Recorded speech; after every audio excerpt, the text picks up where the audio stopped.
What's going on, everybody? Cujo06241 here, and today I have a guest with me, Vinny Brown, aka 506 Phantom. Welcome back to another sports vlog. This is my third one, and we're wearing football jerseys, which means we're going to be covering some football, and we're going to cover one topic in Tigers baseball, and that'll be all. All right, first, the Oakland Raiders may be moving to San Antonio. I want to get your opinion on this first. What do you think of the Oakland Raiders possibly going to San Antonio? I did not see this coming. I really didn't. San Antonio possibly getting a football team now with the Dallas Cowboys and the Houston Texans. Have three Texas football teams. Wow. I never thought I would say it. Well, I mean, when Hurricane Katrina destroyed New Orleans, the Superdome, New Orleans, they moved to San Antonio for that season. So there was talk that they would end up staying in San Antonio, but I knew that wasn't going to happen. And now we're hearing, possibly the Oakland Raiders are going to move to San Antonio, which, until it happens, I don't really have too much of an opinion on it. I've also heard that they may move to like San Jose, or the Rams may move back to Los Angeles.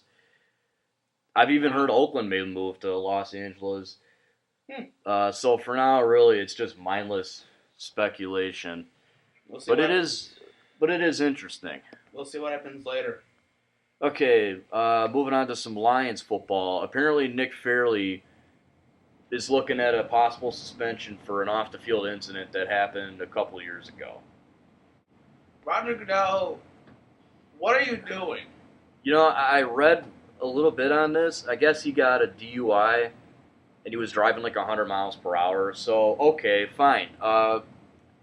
Maybe he already served some kind of punishment. In my opinion, it's really stupid to wait 2 years and then do something about it. It's like it's already been done. Just leave it where it is. There's no reason.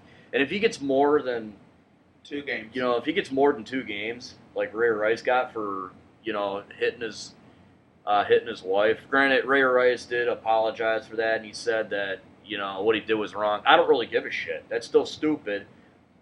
If Nick Fairley gets more than 2 games, I'm gonna be so fucking pissed. Oh yeah. It's bullshit. Especially for something that happened 2 years ago. Like, just leave it where it is. Hey, was Nick Fairley wrong? Yeah, but you're going to wait 2 years and then do something? Stupid. Okay, next is something I saw on NFL Network. The biggest threat to the New England Patriots in the AFC East. Who do you think it is and why? I'm going to say the Buffalo Bills. Really? Why? If they get E.J. Manuel healthy this year, they had a top 10 defense last year. Yeah, but they're going to be without Kiko Alonso all season. Oh. He tore his ACL. Oh boy, so that's a big loss. But I could see your point. It's definitely not going to be the Jets. I'm sorry. You know what? Hey, Jets fans, go ahead and hate on me if you want. I don't see how Michael Vick and Geno Smith is an upgrade at all compared to Mark Sanchez and Chris Geno Johnson. Smith. Well, Chris Johnson was a good pickup. Yeah, And Chris Ivory is a good running back too. So they do have a good running back core. I think Eric Decker, he's a good receiver, but when you have Geno Smith coming off of a terrible first season. Oh yeah. And Michael Vick, who's just been absolute shit since he came back in the NFL. All that combined, I think Eric Decker is going to have to learn to tackle more than to catch passes. Yep. Bring on the hate. I know a lot of Jets fans are going to hate me for that. But you know what?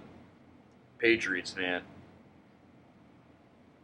I guess if I had to answer the biggest threat in the AFC East, I'm going to say the Miami Dolphins. I really think last year they really kind of surprised everybody. They weren't a great team by any means, but you can see that they're going in the right direction. Granted, last year was full of all that Richie Incognito and Jonathan Martin shit. I think that drama kind of held him back a little because yeah. drama in the locker room is a huge distraction, and it's a pain in the ass. It can really bring a team down when there's drama going on in the locker room. Richie Incognito got what he deserved. I mean, the guy he's an asshole. Okay, moving on. Ty Law was inducted into the Patriots Hall of Fame. You first. Thank you. The best corner besides Revis to play for New England Patriots in a while. I love it, and I love that he's a Michigan man. Yeah, like when I was a kid and I became a Patriots fan in the 2001-2002 season because I really admired Tom Brady and his, never quit attitude.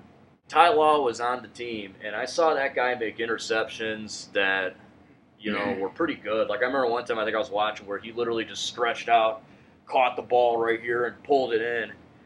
And, I mean, the guy made great plays. He was a great cornerback. One of the best in the league when he was in his prime. When he left New England, I think he played for the Jets after that. Yeah, he didn't do nothing. Yeah, he really didn't do that good in New York. And then I think he went to Kansas City after that and didn't really do anything. Yeah, you didn't hear his name much. So he definitely fell off the radar as time went on.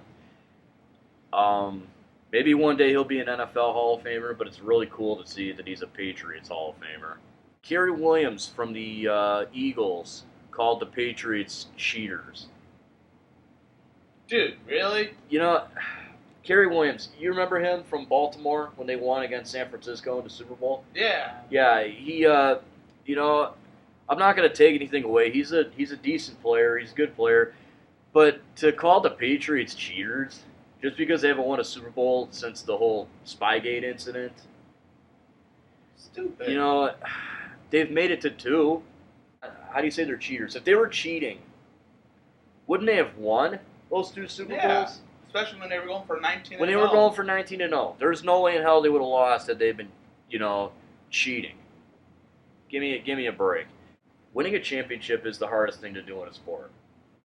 But I think Kerry Williams is, in my opinion, I think he's just looking for, the attention.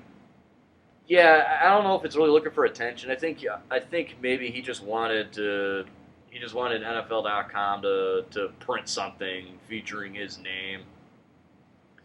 He was a good player for Baltimore, but when they won the championship against San Francisco in the 2012-2013 season, Super Bowl 47, he certainly wasn't the first guy you thought of when you thought of that team.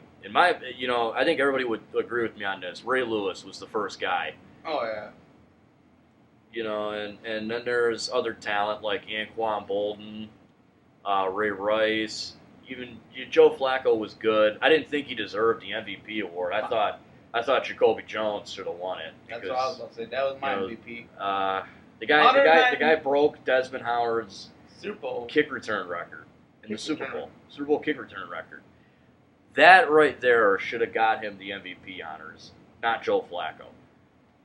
But whatever. It is what it is. The Ravens won. Kerry Williams was on that team. So the guy does have credibility in the NFL. But I think to say something like the Patriots are cheaters, you're gonna have to show me more than just what you think. Check it out. We have Tiger jerseys on now, which means we're gonna be talking about some Tigers baseball.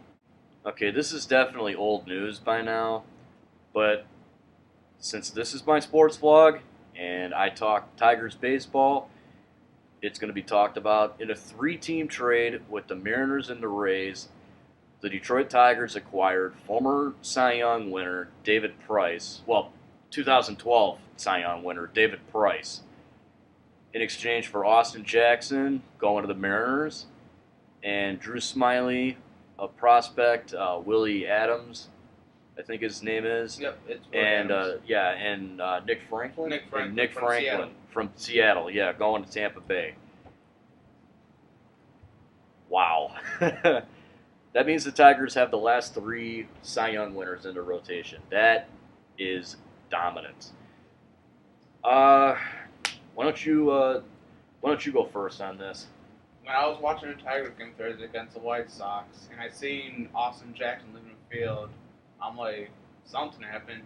And then next thing I see, how like he got traded, and I was thinking to myself, where's he going and what will he get in return? I remember, like we were watching, or actually I was on the phone with you. I was like, dude, Austin Jackson's leaving the field. What the hell, And because like by then we knew they had got David Price because we were because like we were talking and we were just like, whoa, it's David Price, yes. I had no idea like they traded Austin Jackson, Andrew Smiley. I thought Smiley was gonna stay and like get thrown back into the bullpen, which, in my opinion, that's kind of where he belonged because he was inconsistent. Like one game he could strike out like 11 or like 9 or whatever, and then the next he's given up like 3-4 runs, struggling to get through the fourth inning. He was just inconsistent. And for a team like the Tigers, who are in a win now mode, that's just not going to cut it. And I think that's why we're seeing Brian Holiday a lot because Alex Avila's just been awful at at batting. But about the whole David Price thing, I am really excited. I'm really happy that we did this because I think Dave Dombrowski did this for two reasons. One, Billy Beane got John Lester and Johnny Gomes from Boston in exchange for Yoenis Cespedes. Who would have thought Oakland would trade Cespedes? That happened that morning. I just got done mowing the lawn, and I walked in, and MLB Network was on, and I saw that. I was like, no way. For Cespedes? I mean, hey, it's a great deal. John Lester and Johnny Gomes are both great players. John Lester's one of the best pitchers in the AL right now. Arguably, he could be a Cy Young winner this year if it's not Chris Sale, But, I mean, it was just really surprising. And then everybody was saying, oh, no one can stand up to the A's now. And then, we started hearing David Price to Detroit. And it's like, holy shit, this might happen. David Price to Detroit, and I think Dave Dombrowski, that's why he did that, because he wanted to counteract Billy Beane. And it goes to show, because he texted Billy Beane like right after and said, you have like a minute to get Chris Sale. Yeah. See, he was trolling Billy Beane, and it's really funny.